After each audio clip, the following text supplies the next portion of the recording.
নমস্কার, আমি প্রদীপ প্রামাণিক। নবজীবন study centre তরফ থেকে নেতাজি সুভাষ মুক্ত বিশ্ববিদ্যালয়ের সকল ছাত্রছাত্রীকে স্বাগত জানাই। এই মুহূর্তে যে সকল ছাত্রছাত্রীরা নেতাজি সুভাষ ওপেন ইউনিভার্সিটিতে পড়াশোনা করছেন আর্টস নিয়ে, আপনাদের যারা বিশেষ করে সেকেন্ড ইয়ারে পড়েন, আপনাদের এসি পেপার যেটা আছে, সেই এসি পেপারের যে লাস্ট মিনিট সাজেশান, সেটা নিয়ে আজকে চলে এসেছি।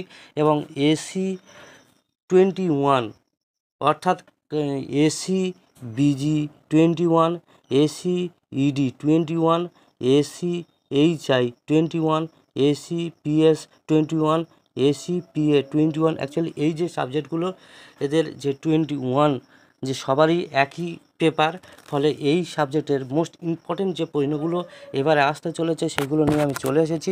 আমি ইতিপূর্বে যদিও অন্যান্য পেপারগুলো লাস্ট মিনিট সাজেশান ছেড়ে দিয়েছি, আপনারা অবশ্যই দেখে নেবেন। যদি কোনো পেপার আপনার আর্জেন্ট থাকে অবশ্যই আপনি আমাকে মেসেজ করবেন, সেই পেপারটা নিয়ে আমি সবার আগে চলে আসবো। আর হ্যাঁ, যদি আমার চ্যানেলে নতুন হয়ে থাকেন, চ্যানেলটা সাবস্ক্রাইব করে পাশে থাকা অল নোটিফিকেশন অন করে রাখবেন, যাতে ইউনিভার্সিটির যাবতীয় আপডেট ইনফরমেশন সবার আগে আমি আপনাদের কাছে তুলে দিই, সেটাও পেয়ে যাবেন।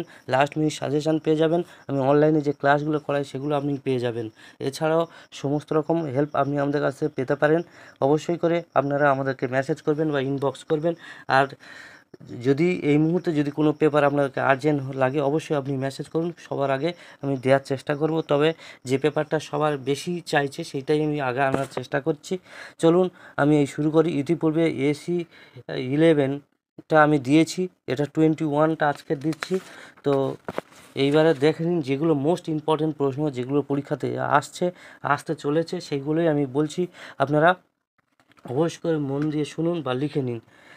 চলুন আমি শুরু করি। তার হ্যাঁ, এই পেপারটা অবশ্যই করে খুব কাটা প্রশ্ন আসছে, অর্থাৎ 2, 3, 5 একবার টানা যে 10 নাম্বার দিচ্ছে তা না। আপনাদের যেমন ধরুন অন্যান্য পেপার কি হয় না, 10 নাম্বারে দুখানা করতে হয়, 20। আপনার 4 নাম্বারে 5টা করলে 20, 4 5 20, ফলে এখানে 40 হয়ে গেল। 2 নম্বরে দুটো করলে হচ্ছে 10।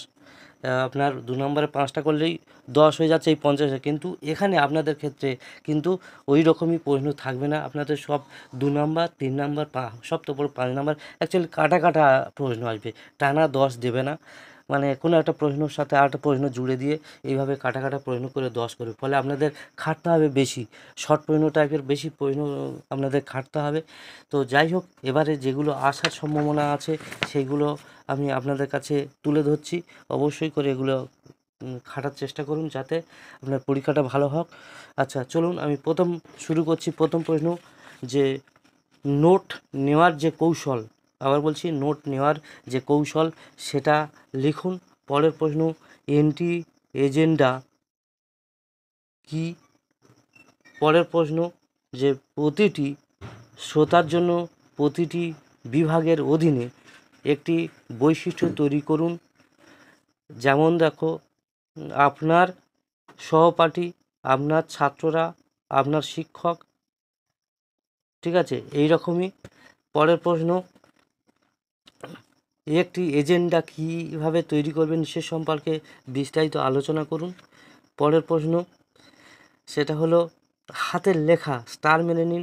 হাতের লেখার প্রভাব সম্পর্কে আপনি যা জানেন লিখুন। এই প্রশ্নটা কখনো কখনো একটু ঘুরিয়েও আসে, যে যেমন শিক্ষার্থীদের লেখালেখি থেকে কীভাবে উপকৃত হতে পারে, ঠিক আছে, এটাও এরকম আসতে পারে। কিংবা ওইটা আবার অন্যরকমও কখনো কখনো, যে হাতে লেখার যে প্রতিভা আমরা কীভাবে বুঝবো, সেটাও এরকম, মানে হাতে লেখার উপরে একটা প্রশ্ন আসবে। যেগুলো আমাদের যে সকল ছাত্ররা নোটস নিয়েছেন আমি ওখানেও 2-3 রকমভাবে দিয়ে দিয়েছি, অবশ্যই দেখে নেবেন। চলুন পরের প্রশ্ন, যে সম্পাদনার ধাপগুলি আলোচনা করুন। পরের প্রশ্ন হলো, যে শব্দের সাথে খেলা বলতে কি বোঝা হয়? শব্দ নিয়ে খেলা বিষয়টা বিস্তারিত আলোচনা করুন।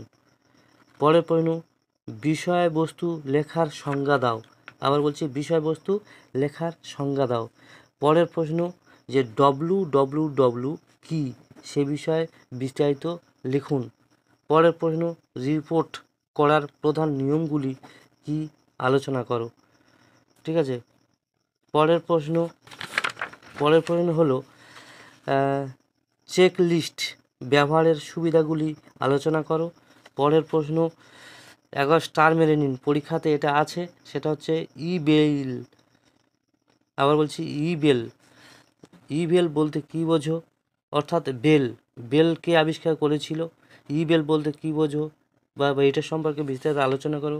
কখনো কখনো এই প্রশ্নটা এরকম আসবে যে বেলের যে লিটারেসিস গুরুত্ব আলোচনা করো। আবার এইরকমইও আসবে যে বেলের কীভাবে দৃষ্টি প্রতিবন্ধীদের শিক্ষার্থীদের সাহায্য করে সেটা সম্পর্কে আলোচনা করো। যাই হোক, বেল সম্পর্কে অবশ্যই প্রশ্ন উজ্জ্বল এবং পরীক্ষাতে আসছে, অবশ্যই করে এটা আপনি করবেন।